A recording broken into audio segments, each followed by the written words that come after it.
नमस्कार, आप देख रहे हैं हिंदुस्तान मेल न्यूज और आइए रुक करते हैं आज की खबरों की ओर। राजवाड़ा पर बनाया गया अंतर्राष्ट्रीय योग दिवस, कैबिनेट मंत्री, केंद्रीय मंत्री हुए शामिल। इंदौर के सेंट्रल जेल में भी अंतर्राष्ट्रीय योग दिवस पर 2300 बंदियों ने किया योग, शारीरिक मानसिक मजबूती के लिए किया योग। शहर के राजवाड़ा पर अनवर डकैत का पुतला फूका, लफ्ज़ जिहाद को फंडिंग देने और धमकाने का आरोप।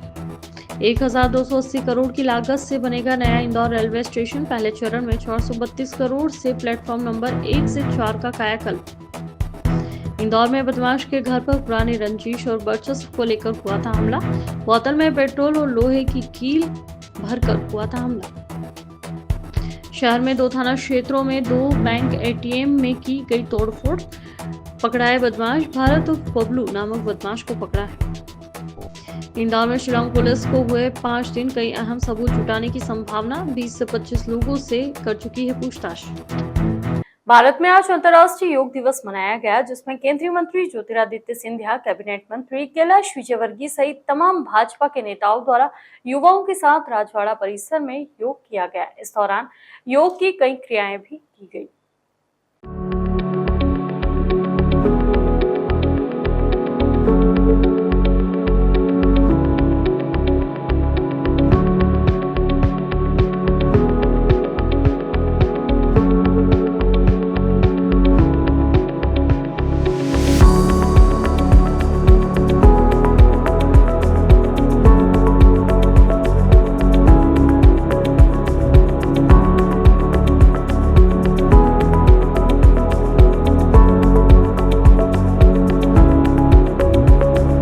इंदौर में राजवाड़ा पर विश्व योग दिवस पर कार्यक्रम आयोजित किया गया। कार्यक्रम में मुख्य अतिथि के रूप में केंद्रीय मंत्री ज्योतिरादित्य सिंधिया, कैबिनेट मंत्री कैलाश विजयवर्गीय सहित भाजपा के वरिष्ठ नेता उपस्थित हुए। सभी ने युवाओं के साथ योग की कई क्रियाएं की। इस दौरान केंद्रीय मंत्री ज्योतिरादित्य सिंधिया ने कहा कि 21 जून साल का सबसे बड़ा दिन है और हमारे शास्त्रों के अनुसार और वैज्ञानिकों के अनुरूप आज के दिन को योग दिवस के रूप में बड़ी भूमिका में निभा रहा है। विश्व में 170 देश अंतर्राष्ट्रीय योग दिवस मना रहे हैं। भारत के आध्यात्मिक शक्ति के रूप में पूरे विश्व में उभर चुका है। प्रधानमंत्री नरेंद्र मोदी जी के नेतृत्व में वैश्विक रूप से भी भारत उभर रहा है। साथ ही हम अपने लिए रोजाना 40 से 50 मिनट दें, ताकि योग से हम अपने शरीर को स्वस्थ रखें, ताकि हमें अपने आप में स्वस्थ बना पाएं, तो एक अच्छे राष्ट्र का निर्माण हो सकेगा। तो वहीं कैबिनेट मंत्री कैलाश विजयवर्गीय ने कहा कि आत्मा से परमात्मा को मिलने का एक सकारात्मक क्रिया के रूप में योग है और इसी के कारण सनातन धर्म में मंत्रोच्चार से लेकर वेदों में भी इसका उल्लेख है और इसी के चलते पूरे विश्व को एक सूत्र में करने के लिए प्रधानमंत्री नरेंद्र मोदी ने युग सूत्र सारी दुनिया में बनते हैं। योग केवल व्यक्ति के लिए नहीं है, लेकिन योग समूचे देश के लिए, समूचे पृथ्वी के लिए। और आज 21 जून, अरे आईएनडी थोड़ा सा नीचे करो, पूरे साल का सबसे लंबा दिवस और हमारे शास्त्रों के आधार पर, हमारे वैज्ञानिकों के आधार पर आज के दिवस को अंतर्राष्ट्रीय योग दिवस, इक्विनॉक्स के दिन अंतर्राष्ट्रीय योग दिवस के रूप में माना जाना, ये अपने आप में एक बहुत महत्वपूर्ण भूमिका निभा रहा है। आज के दिवस पर विश्व भर के 170 देश अंतर्राष्ट्रीय योग दिवस मना रहे हैं और ये इस बात का प्रमाण है कि जहां भारत की आध्यात्मिक शक्ति का प्रतिबिंब के रूप में ये दिवस उभर चुका है, वहीं प्रधानमंत्री जी की वैश्विक नेतृत्व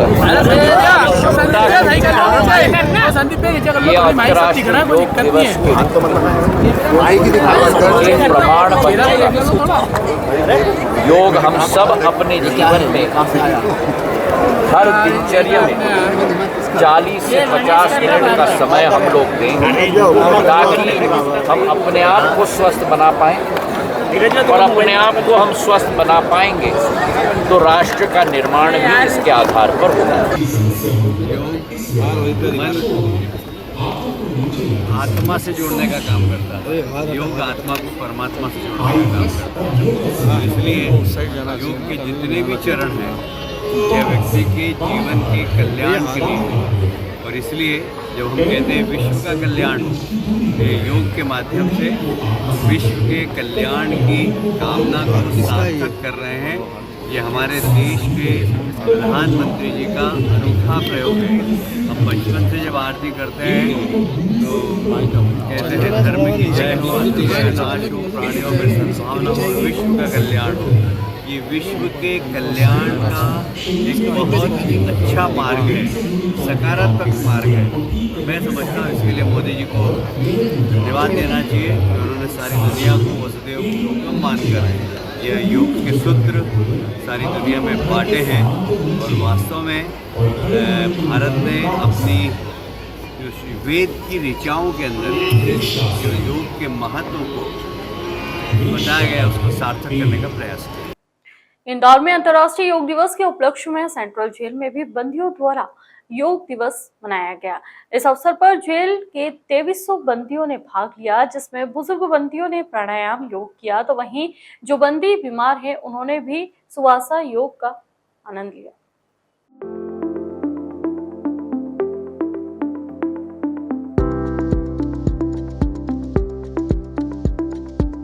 इंदौर के सेंट्रल जेल में प्रत्येक कार्यक्रम बड़े ही सौहार्द और हर्षोल्लास के साथ मनाए जाते हैं और इसी के तहत 21 जून को भी भारत सहित 170 देशों द्वारा अंतर्राष्ट्रीय योग दिवस मनाया गया। सेंट्रल जेल में 2300 बंदियों ने भी योग किया और जेल अधीक्षक अलका सोनकर द्वारा बताया गया कि बंदियों के बेहतर स्वास्थ्य और मानसिक स्तर को बेहतर करने के उद्देश्य से हमने जेल में भी योग दिवस मनाया है, जिसमें बुजुर्ग बंदियों द्वारा प्राणायाम, जो कि बीमार बंदी है उनके द्वारा श्वास योग किया गया। इस कार्यक्रम में शहर के सांसद शंकर लालवानी की उपस्थिति में सामाजिक संस्थाओं के योगदान से जेल परिसर में यह कार्यक्रम किया गया है। आज अंतर्राष्ट्रीय योग दिवस के उपलक्ष्य में, जैसा कि हमारे प्रधानमंत्री जी का ये आशय भी है और उनका ये हम सभी के ऊपर आशीर्वाद भी है कि एक पृथ्वी, एक स्वास्थ्य और एक होकर के हम काम करें। इसी तर्ज पर हमारे जो सीएम साहब हैं उनके द्वारा भी निर्देशित किया गया कि सभी जगह पे योग का कार्यक्रम कराया जाए और इसी के पालन में हम लोग हर वर्ष की तरह इस बार भी योग जो है अंतर्राष्ट्रीय योग दिवस के उपलक्ष्य में समस्त बंदियों को यहाँ पे उनके अच्छे स्वास्थ्य के लिए, ना सिर्फ शारीरिक स्वास्थ्य के लिए बल्कि उनके मानसिक स्वास्थ्य के लिए और उनके ओवरऑल डेवलपमेंट के लिए हम यहाँ पे योग का जो है एक कार्यक्रम करा रहे हैं, जिसमें आज हमारे बीच में आयुष संस्था से डॉक्टर द्विवेदी जो हैं, जो कि हर साल हमारे बीच में यहाँ पे योग कराते हैं, उनकी संस्था के द्वारा कराया जाता है। और आज हमारे मुख्य अतिथि के रूप में सांसद श्री लालवानी जी भी आए हुए हैं, जिनका आशीष हमारे जेल पर हमेशा बना रहता है।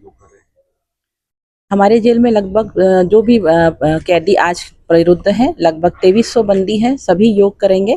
और इसमें जो बुजुर्ग बंदी हैं उनके लिए प्राणायाम का शिविर है और जो बीमार हैं जिन्हें डॉक्टर ने योग करने की एडवाइस अभी नहीं करी है उनको सिर्फ श्वासों का जो है योग कराया जाएगा। और इसके अतिरिक्त समस्त पुरुष और महिला बंदी योग में शामिल हैं। इंदौर के राजवाड़ा में करणी सेना के कार्यकर्ताओं ने आज कांग्रेस पार्षद और 10,000 का इनामी आरोपी अनवर उर्फ अनवर डकैत का पुतला फूंका। डकैत पर लव जिहाद की फंडिंग, अवैध वसूली और धमकाने जैसे गंभीर आरोप है। अब डकैत की गिरफ्तारी की मांग को लेकर करणी सेना ने मोर्चा खोल दिया है।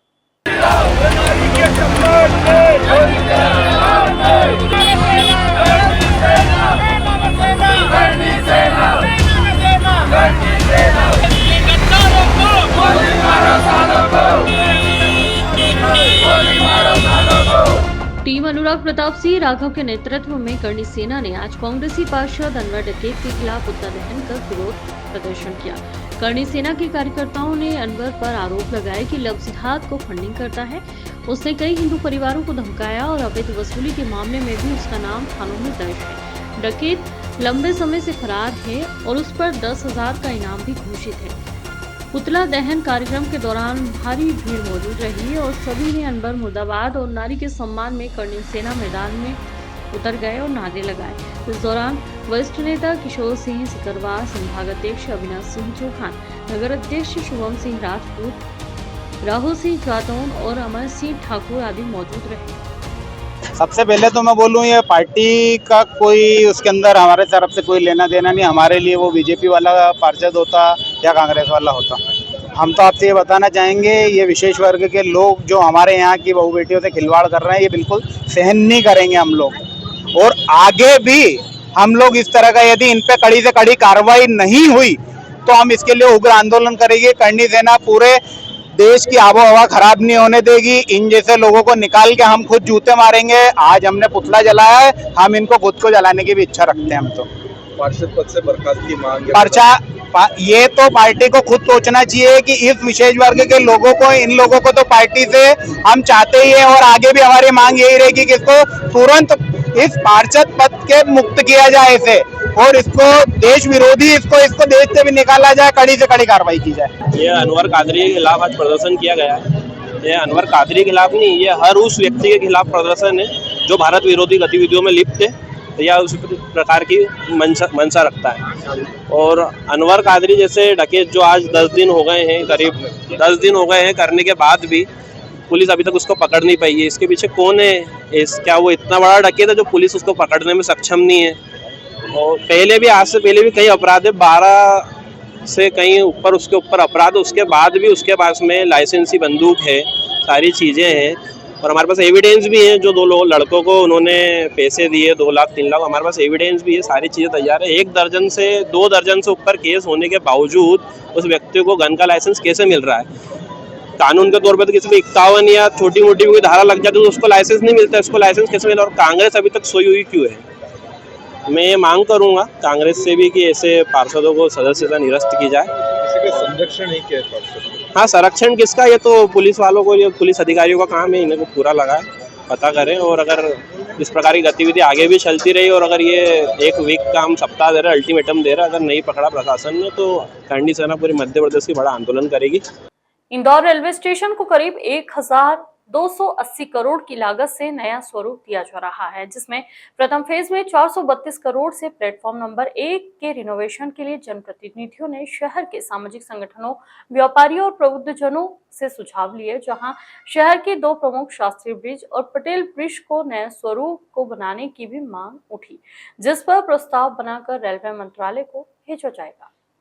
इंदौर शहर में बढ़ते यातायात के दबाव के साथ आने वाले समय में बढ़ाने वाली जनसंख्या को देखते हुए इंदौर के रेलवे स्टेशन को नए स्वरूप में बनाए जाने के लिए केंद्र सरकार द्वारा 1280 करोड़ रुपए से रेलवे स्टेशन को रिनोवेशन किया जा रहा है, जिसमें प्रथम चरण में 432 करोड़ रुपए से प्लेटफॉर्म नंबर 1 और प्लेटफॉर्म नंबर 4 का रिनोवेशन किया जाना है, जिसके लिए रेलवे मंत्रालय की ओर से टेंडर जारी कर दिया गया है। कोलकाता की मोंटे कार्लो कंपनी द्वारा यह निर्माण किया जा रहा है। निर्माण कार्य के दौरान रेलवे स्टेशन को चालू रखते हुए नवीन निर्माण कार्य किया जाएगा।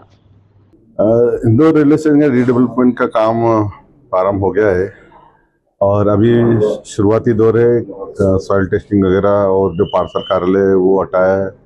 अब जो मेन स्टेशन का काम जो शुरू होगा, इस काम में बैरिकेटिंग होगी, यात्रियों को किस प्रकार से आना है जाना है, अब क्या इसमें चेंजेस होंगे, परिवर्तन, क्योंकि ये लगभग 2.5 साल के आसपास ये प्रोजेक्ट चलेगा। तो 2.5 साल तक किस प्रकार से मूवमेंट रहेगा, क्योंकि हमारे यहाँ अभी 52 गाड़ियाँ चलती है और 7,500 जो यात्री प्रतिदिन सफ़र करते हैं, तो उन यात्रियों को असुविधा भी नहीं रहे और हमारा रेलवे स्टेशन का काम भी चलता रहे। तो फेसेस में इसको काम को कर रहे हैं।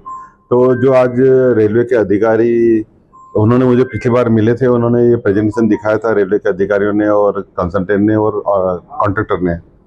मेरा समझना था कि आपने मुझे तो दिखा दिया कि शहर में हम सभी प्रमुख लोगों, जो खास करके व्यापारी वर्ग है, हमारे जनप्रतिनिधि हैं, उनके ध्यान में ये सब चीज़ें आनी चाहिए कि किस प्रकार से काम होगा, ताकि उनके नॉलेज में रहे कि इस प्रकार आने वाले समय में इस प्रकार का काम रहेगा और इस प्रकार की बातें होने वाली है। तो आज वो अपना प्रेजेंटेशन देंगे और उसमें हम देखेंगे किस प्रकार से रेलवे स्टेशन बनेगा और कुछ सुझाव आएगा तो वो भी देंगे। क्या माना जाए सिंहस्थ से पहले जिसकी शुरुआत कर दी? अभी जो हमने चर्चा की है उसमें ये कि जो रेलवे स्टेशन है G+7 रेलवे स्टेशन है। ये G+7 में जो हमारा पूरा प्रयास रहेगा कि जो G+2 जो ऑपरेशन एरिया है, खास करके यात्रियों का आना जाना, यात्रियों की सुविधा के लिए जो जो आवश्यक वहाँ पर शॉप है वो हो, तो जो पब्लिक यूटिलिटी की बात है और जो यात्रियों के आने जाने की बात है वो पूरी संभावना की सीएस के पहले होगा। हमने कहा है कि ऊपर की फ्लोर हो सकता है बाद में वो चलेगा, लेकिन हमारा ऑपरेशनल नीचे पूरा होना चाहिए और उसी को टारगेट लेके हम चल रहे हैं आगे। काफी ज्यादा भीड़ होने वाली है, ऐसा लगता है काफी उत्साह रहेगा। बिल्कुल, इसीलिए हमने रेलवे स्टेशन, देखिए ये जो रेलवे स्टेशन है अभी तो मैंने जैसे बताया कि 7,500 यात्री है। आने वाले समय में जो हम प्लान कर रहे हैं एयरपोर्ट की तर्ज पे ये रेलवे स्टेशन बनेगा, जो माननीय मोदी जी का सपना है कि रेलवे जो आम व्यक्ति सफर करता है वो बेहतर हो, उसी को देखते हुए माननीय हमारे रेल मंत्री जी ने, अश्विनी वैष्णव जी ने इसकी डिजाइन बनाई है। तो एक सर्व सुविधा युक्त है और संख्या यात्रियों की बढ़ेगी। उस मान से आने वाले 25 सालों में जो रेलवे की जरूरत है वो इसको पूरा करेगा। इंदौर में पिछले दिनों बदमाश लोकेश खोपड़े के घर पर वर्चस्व की लड़ाई को लेकर पेट्रोल सीसी में भरकर फेंका गया। बोतल में लोहे की कील भी भरी गई, जिसके बाद पूरे मामले में पुलिस ने सीसीटीवी के आधार पर 4 आरोपियों को गिरफ्तार किया है। एडिशनल डीसीपी अमरेंद्र सिंह के मुताबिक परदेशीपुरा थाना क्षेत्र में रहने वाले बदमाश लोकेश खोपड़े के घर पर सीसी में पेट्रोल भरा और उसमें लोहे की कील भरने के बाद उसके घर पर फेंका गया पेट्रोल बम बनाकर, जिसका सीसीटीवी फुटेज भी सोशल मीडिया पर वायरल हुआ था। पूरे मामले में शिकायत के अनुसार जांच पड़ताल करते हुए पुलिस ने रोहित, जयेश, साहिल और लक्की नामक अपराधियों के साथ ही एक नाबालिग युवक को भी अभिरक्षा में लिया गया है। बताया जा रहा है कि अभी विशाल धनगर, जो कि साजिश में शामिल था, वह फरार चल रहा है। पुलिस ने खुलासा करते हुए बताया कि आरोपियों ने भी काफी शातिर तरीके से वारदात को अंजाम दिया था। घटना के वक्त उन्होंने कपड़े दूसरे पहने थे, उसके तुरंत बाद कपड़े बदल लिए थे ताकि पुलिस पहचान ना कर सके। लेकिन पुलिस ने लगातार क्रमबद्ध तरीके से सीसीटीवी खंगाले तो पूरे घटनाक्रम का खुलासा हुआ। पुरानी रंजिश और वर्चस्व को लेकर यह हमला किया गया था। आरोपियों पर पुराने आपराधिक रिकॉर्ड भी दर्ज है, जिसकी अभी जांच पड़ताल की जा रही है। थाना परदेसीपुरा के अंतर्गत 13 और 14 की जो दरमियानी रात थी, उसमें लगभग 10:30-11 बजे के आसपास एक घटना हुई थी, जिसमें अज्ञात 2 मोटरसाइकिल सवारों के द्वारा एक सीसी में पेट्रोल और कुछ कील वगैरह भर करके उनको फेंका गया था। जब पुलिस के पास ये सूचना मिली थी तो इस पर कॉग्निजेंस लेते हुए थाना परदेसीपुरा के द्वारा एक उसमें अपराध विभिन्न धाराओं में पंजीबद्ध किया गया था।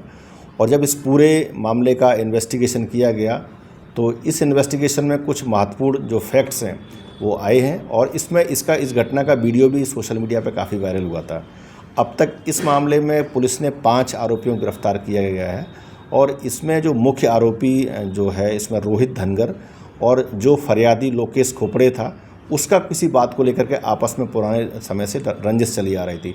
इसी को एक सबक के रूप में ये घटना कारित की गई थी और अब तक इसमें पुलिस ने रोहित धनगर के अलावा जो इसके जो 4 और साथी हैं उनको भी गिरफ्तार किया है। इसमें एक गप्पी है, एक लक्की है और अलग अलग जो लड़के हैं, ये बेसिकली 1-2 लड़के जो लसूड़िया थाना क्षेत्र के रहने वाले हैं और एक लड़का इसमें जो रोहित है अभी अपने मांगलिया में रहने लगा है। इसका जो भाई है विशाल अभी फरार है। इसके अलावा 1-2 लड़कों की और पहचान की गई है, जिसको इस मामले में शीघ्र गिरफ्तार किया जाएगा। पूरे जो मामला था उसका जो बेसिकली बहुत ही फाइन सुपरविजन एसीपी परदेसीपुरा के द्वारा किया गया। पूरी जो टीम थाना प्रभारी परदेसीपुरा की थी उसने लगातार इसमें काम किया, क्योंकि इसमें 100 से भी ज़्यादा फुटेज देखे गए। इन आरोपियों के द्वारा पूरी तरह से जो योजनाबद्ध तरीके से इसकी प्लानिंग की गई।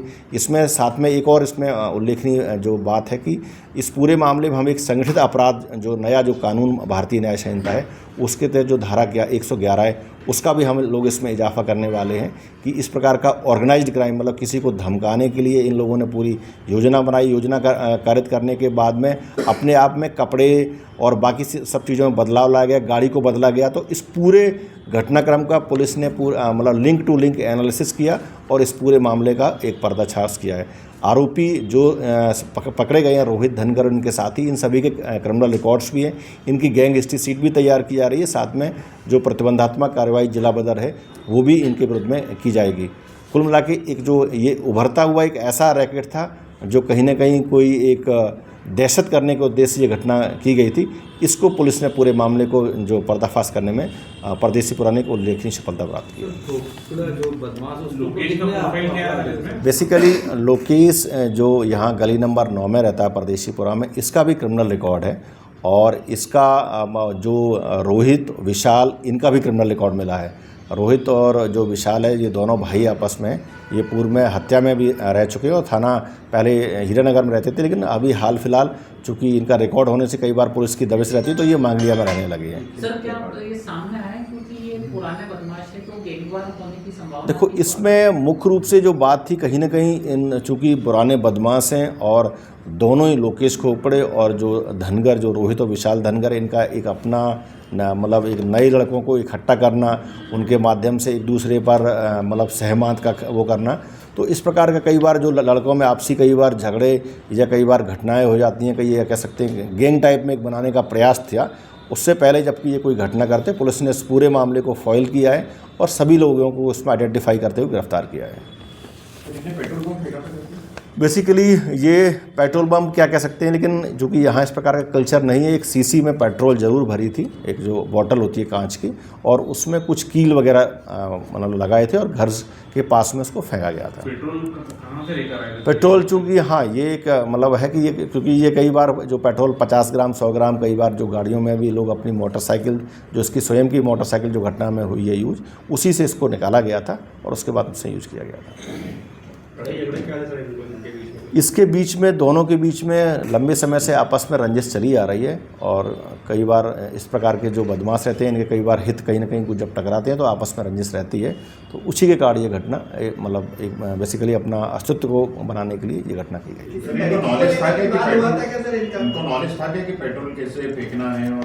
हाँ, मतलब इसको ज़्यादा तो नहीं, लेकिन फिर भी चूँकि इनका उद्देश्य ही था कि उनको एक मतलब दहशत पैदा करना या एक उनको दबाव कायम करना, उसी के उद्देश्य से घटना कारित की गई थी। क्योंकि ये घटना उसके घर के लगभग थोड़ा दूर पहले की है, क्योंकि उसका वीडियो फुटेज मिला था और पुलिस ने इसमें स्वतः कॉग्निजेंस लिया था, मतलब सुमोटो इसमें कॉग्निजेंस लिया था जब इसका वीडियो वगैरह वायरल हुआ था। इंदौर में बदमाश द्वारा 2 थाना क्षेत्रों में 2 बैंकों के एटीएम में तोड़फोड़ कर रुपए निकालने का प्रयास किया गया। प्रयास सफल होने के साथ ही अलार्म की आवाज की धुन के आधार पर पुलिस ने बदमाश को गिरफ्तार कर लिया और उसे विभिन्न पहलुओं पर पूछताछ की जा रही है। पुलिस के मुताबिक महुनाका चौराहे पर रहने वाले बदमाश भारत उर्फ बबलू को गिरफ्तार किया गया है। बताया जा रहा है कि रावजी बाजार थाना क्षेत्र में स्टेट बैंक के एटीएम में तोड़फोड़ करने का प्रयास किया गया। उसके बाद में जूनी इंदौर थाना क्षेत्र में एक महाराष्ट्र बैंक के एटीएम में भी तोड़फोड़ की गई, जिसका अलार्म बजने पर तुरंत बैंक मैनेजर ने पुलिस कंट्रोल रूम को सूचना दी और फिर आरोपी मौके से फरार हो गए। बताया जा रहा है कि उस पर पुराने जो अपराध दर्ज है और पुराने अपराधों को लेकर, अन्य मामलों को लेकर भी उससे पूछताछ की जा रही है। जूनी इंदौर में 2 जगह, जूनी इंदौर एक रावजी बाजार, दोनों जगह एक एटीएम तोड़ने की घटना हुई। सबसे पहले जो आरोपी है वो सबसे पहले वहाँ सेंट्रल बैंक ऑफ इंडिया जो रावजी बाजार में स्थित है वहाँ पर तोड़ने की कोशिश की, वहाँ सफल नहीं हुआ। तो फिर उसके बाद वो ये बंसीकर चौराहे पर जो बैंक ऑफ महाराष्ट्र है वहाँ पर गया और उसने जो डिस्प्ले बोर्ड था वो भी तोड़ दिया था, उसका पैनल भी तोड़ दिया था और चोरी करने का प्रयास कर रहा था। तभी जो बैंक ऑफ महाराष्ट्र का जो अलार्म बजा, अलार्म बज के तुरंत ही जो दीपा जो उनकी मैनेजर है दीपा जी, उनके द्वारा तुरंत ही कंट्रोल रूम को सूचित किया गया और उसके बाद थाना प्रभारी को सूचित किया गया। तो उस समय बीट पर, मौके पर बीट ने वहां तुरंत पहुंचकर दोनों ही आरोपी को तुरंत हिरासत में ले लिया। आरोपी का नाम भरत है, जो कि महू नाके का रहने वाला है। इसके खिलाफ पूर्व में 9 अपराध पंजीबद्ध है, जिसमें लोटी, जो लूट और चोरी, इनके मामले पंजीबद्ध। फिलहाल इसमें चोरी करने के प्रयास के मामला विभिन्न धाराओं में दर्ज कर लिया गया है। इंदौर के राजा रघुवंशी हत्याकांड मामले में शिलांग पुलिस जांच पड़ताल में जुटी हुई है। आज 5 दिन शिलांग पुलिस को इंदौर में हो चुके हैं। करीबन 20 से 25 लोगों से पूछताछ के साथ ही कई अहम सबूत राजा रघुवंशी हत्याकांड मामले में पुलिस ने जुटाए हैं। तो वहीं सोनम और राज को आज शिलांग की कोर्ट में पेश किया जाएगा। इंदौर के एक ट्रांसपोर्ट व्यापारी राजा रघुवंशी की हत्या शिलांग में की गई।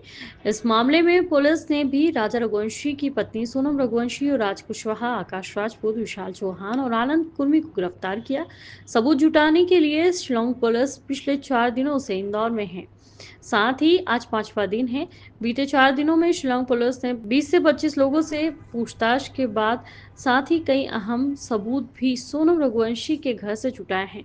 साथ ही अब गोपनीय रूप से जांच पड़ताल करने की बात सामने आ रही है। शुक्रवार को भी शिलांग पुलिस की किसी भी जांच में सामने नहीं आई, लेकिन बताया जा रहा है कि बारीकी से गोपनीय जांच पड़ताल चल रही है। इनमें से एक सोनम का बैग, जो कि सोनम शिलांग से लौटते वक्त अपने साथ लाई थी, उसकी तलाश की जा रही है। साथ ही एक पिस्तौल की भी बात सामने आई, जिसकी भी जाँच की जा रही है। ये इसमें आज 5वां दिन है और शिलोंग पुलिस लगातार इन्वेस्टिगेशन के पॉइंट ऑफ व्यू से यहाँ पर इंदौर में आई हुई है। इसमें क्राइम ब्रांच लगातार उनकी मदद कर रही है। इन्वेस्टिगेशन में वो लोग जहाँ जहाँ जा रहे हैं क्राइम ब्रांच टीम उनके साथ है, उनकी पूरी मदद की जा रही है। अभी वो लोग यहाँ पर इंदौर में रखे हुए हैं और जहाँ भी अगर इन्वेस्टिगेशन के दौरान कहीं भी अगर जाएंगे और किस तरह की मदद मांगी जाएगी तो क्राइम ब्रांच उनकी मदद कर रही है। बताया जा रहा है कि व्यक्ति तलाक में यहाँ पर रेडी है, किसी तरह की कोई जानकारी शेयर की जा रही है? देखिए इस तरह की कोई भी जानकारी शेयर नहीं की जा रही है। इन्वेस्टिगेशन का पार्ट उनका है, हमारी जो क्राइम ब्रांच को असिस्ट करने के लिए उनके लिए, क्योंकि लोकल होने की वजह से असिस्ट करने के लिए लगाया गया। सर, कितने दिन हो यहाँ जाते हैं? अभी इस बारे में उनके द्वारा हमसे शेयर नहीं किया गया है, लेकिन जैसे भी अगर उनकी इन्वेस्टिगेशन यहाँ पूरी होती है, जैसे ही वो जाता उनके जाने का कोई प्लान आएगा, डेफिनेटली मीडिया को अवगत कराएगा। सर, अभी तक 20 से अधिक लोगों के बयान अभी तक देखिए कुछ उनके द्वारा स्टेटमेंट इन्वेस्टिगेशन के दौरान लिए गए हैं, अब लेकिन कितनी संख्या में लिए गए हैं उसके बारे में उनके फैसलों पुलिस को ही उनका जो नॉलेज है।